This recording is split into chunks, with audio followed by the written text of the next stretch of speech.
Everyone, खम्मा खड़ीसा, welcome back to my vlog. आप सभी लोगों का मेरे चैनल पे स्वागत है।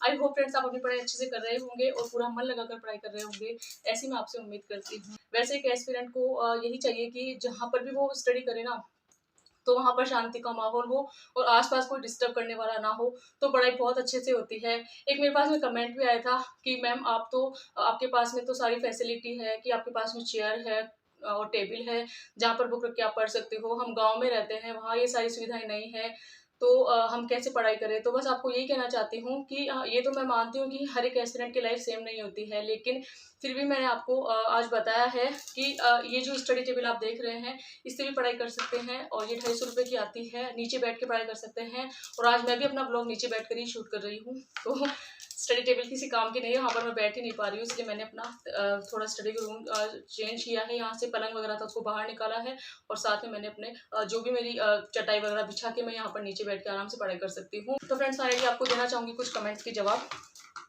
एक कमेंट आया था, जीजा आप भी ब्रह्मास्त्र पढ़ रहे हो क्या? तो हाँ, आपको कहना चाहूंगी मैं ब्रह्मास्त्र पढ़ रही हूँ और मैंने भी जब मैंने पटवारी वीडियो वाला एग्जाम दिया था ना, तो मैं ब्रह्मास्त्र पढ़ के गई थी और सारे क्वेश्चन उसी में से आए थे। तो ज्योग्राफी के लिए मैं यही पढ़ती हूँ। अब कुछ न्यू अपडेट आ गया होगा, जैसे कि खनिज संसाधन या ऊर्जा संसाधन, इनमें पशुपालन, इनमें जो हमारे नए आंकड़े हैं ना, उनको हम याद कर लेंगे। इसके अलावा ब्रह्मास्त्र में जो भी हमारी पहले के टॉपिक है, जैसे कि हमारे भौतिक प्रदेश, जलवायु या फिर कुछ भी है ना, वनस्पति का, जैसे कुछ न्यू अपडेट आ गए, उनको हम पढ़ लेंगे।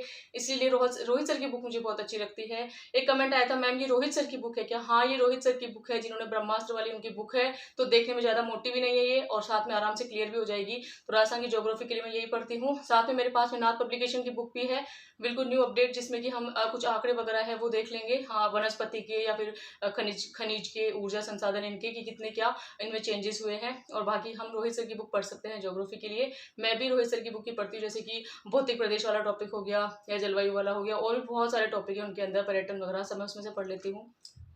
सीईटी हिंदी और इंग्लिश के लिए भी आप बुक बताइए। देखो, हिंदी के लिए तो आपको बताना चाहूंगी मैं, KR माहिया सर की बुक है हिंदी के लिए, आपको बताना चाहूंगी। राघव प्रकाश सर की बुक भी बहुत अच्छी है, लेकिन KR माहिया सर की ना बुक बहुत अच्छी है। आप उसको पूरा पढ़ोगे ना, तो हिंदी का एक भी क्वेश्चन बाहर नहीं आएगा सीईटी में, बस ये आपको कहना चाहती हूँ। इंग्लिश के लिए VIPM एकेडमी पे एक मैम है, उन मैम का नाम तो मैं भूल गई हूँ, लेकिन इतना बताना चाहती हूँ, उन मैम की भी एक नई बुक आई है, उन्होंने भी अपनी नई बुक लॉन्च की है। और साथ ही में वो जो मैम है ना, आप उनकी यूट्यूब पर वीडियो जाके देखना, आपको इंग्लिश में बहुत सारी हेल्प मिलेगी। मतलब जब मैंने 4th ग्रेड का एग्जाम दिया था, आई थिंक उसमें मेरे भी 15 में से 10-11 क्वेश्चन सही गए थे। मैं उन मैम की क्लास ली थी, साथ में नोट्स बनाए थे। इसीलिए मैं आपको कहना चाहती हूँ, इंग्लिश के लिए उन मैम की क्लास आप देख लेना। और साथ में बुक वगैरह मुझे पता होगा तो मैं बता दूंगी। इंग्लिश के लिए मैंने कोई बुक नहीं पढ़ी थी, जब भी मैंने पटवारी वगैरह का दिया है, मैंने सिर्फ उन मैम की क्लास ही देखी थी और उन्हीं से ग्रामर के टॉपिक्स वगैरह तैयार किए थे। हिस्ट्री कहाँ से पढ़ रहे हो आप? मेरे पास में नाथ पब्लिकेशन की बुक है, पर याद ही नहीं होता उसमें कुछ।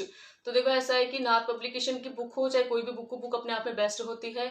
और रही हिस्ट्री की बुक है ना, इसमें से टॉपिक क्लियर करूंगी। मैंने इसको एक बार भी नहीं देखा है अभी तक, क्योंकि टाइम नहीं मिला, हम और सब्जेक्ट क्लियर कर रहे हैं। तो नाथ ये आर्य पब्लिकेशन की बुक है, और ये बुक मैं इसलिए बता रही हूँ क्योंकि इसमें क्या मेरे पहले पढ़ी हुई है ना, तो मुझे थोड़ा जल्दी याद हो जाएगा।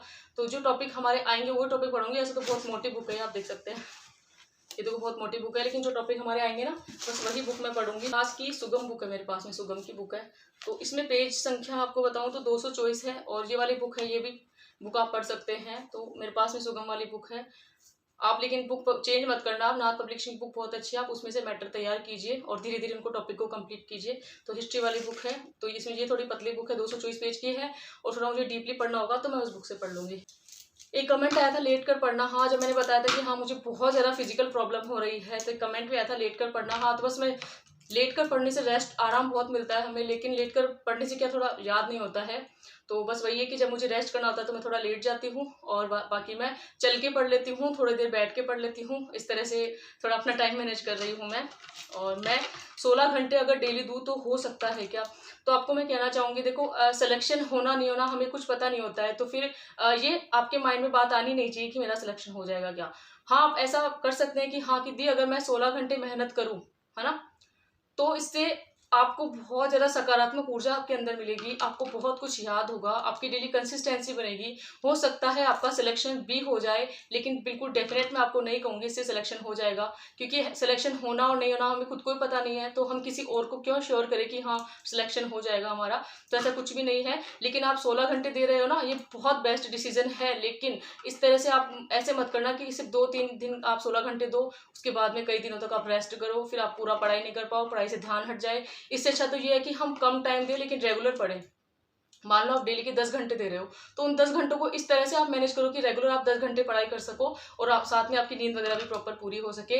बाकी अगर आपको लगता है कि आप 16 घंटे दे सकते हो ना, तो हाँ बिल्कुल हमें एग्जाम के पास में पढ़ाई करनी ही चाहिए इतनी। लेकिन कुछ एस्पिरेंट है उनसे नहीं हो पाता है, और कुछ एस्पिरेंट है जिनको लगता है कि हाँ सिर्फ हमारे पास में बुक्स ही है, इसके अलावा कुछ काम नहीं है, वो एस्पिरेंट कर भी लेते हैं, इतना टाइम निकाल लेते हैं।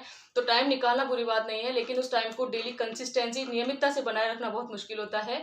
बाकी आपने बहुत अच्छा डिसीजन लिया है। अगर आपको लगता है कि हाँ मैं 16 घंटे पढ़ सकती हूँ और या टाइम निकाल कर मैं अब पढ़ाई कर सकती हूँ, तो आप बिल्कुल शुरू कर दीजिए। आपने सोचा है ना, तो बहुत अच्छी बात है ये हमारे लिए। लेकिन सिलेक्शन के बारे में सोचकर पढ़ाई बिल्कुल मत करना, क्योंकि सिलेक्शन के बारे में सोचकर तो हम पढ़ते ही नहीं कि मेरा सिलेक्शन हो जाएगा क्या। हम इसलिए पढ़ते हैं कि हाँ मेहनत बहुत अच्छी करी हो, आपको कहीं ना कहीं बहुत अच्छा लगेगा, अच्छा फील होगा कि मैंने मेहनत अच्छी करी है, तब जाके आपको एग्जाम में बहुत अच्छा लगेगा, आप अच्छे से एग्जाम क्वेश्चन अगर अटेम्प्ट कर पाओगे। लेकिन सिलेक्शन के बारे में आप बिल्कुल सोच कर पढ़ाई मत करना।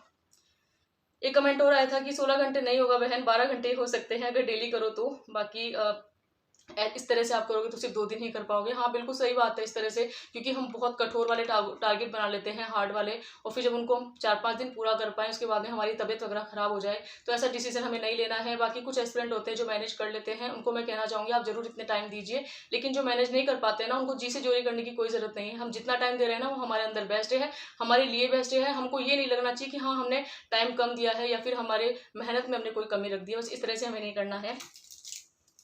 एक कमेंट आया है, ग्रेड थर्ड लेवल 1 साइको की बेस्ट थ्योरी बुक बता दीजिए थी। प्लीज़ मैं बहुत भटक चुका हूँ, प्लीज़ आप मुझे कुछ बताइए।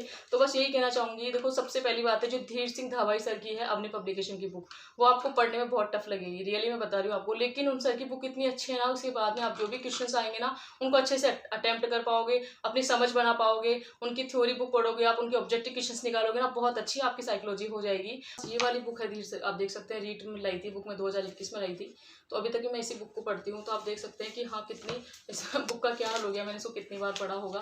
तो अगर आप चाहते हो कि हाँ साइकोलॉजी रेडी करनी है आपको और अच्छे से थ्योरी आपकी कंप्लीट हो जाए, तो धीर सिंह धावाई सर की बुक बहुत अच्छी है।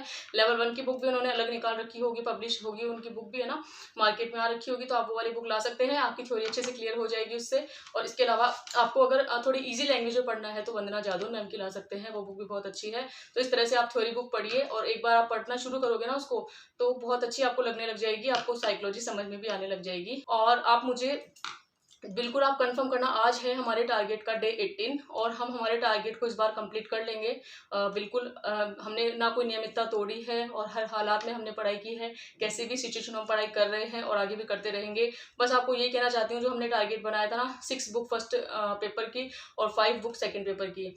बहुत सारे एस्पिरेंट को ज्योग्राफी को पढ़ने के लिए मुझसे पूछ रहे हैं, कुछ हिस्ट्री को पढ़ने के लिए पूछ रहे हैं, लेकिन मैं तो ये चाहूँगी कि हमारे जो 5 सब्जेक्ट है ना, उनको आप अच्छे से क्लियर करो अभी, और उसके बाद में हम 21 मई से 30 मई तक 2 अदर सब्जेक्ट और लेकर चलेंगे सेकंड पेपर के। तो इस तरह से हमें तैयारी करनी है। आई होप फ्रेंड्स आपको ब्लॉग पसंद आया होगा, पसंद आया हो, चैनल पर नए हो तो चैनल को लाइक शेयर एंड सब्सक्राइब कीजिए। Thanks for watching.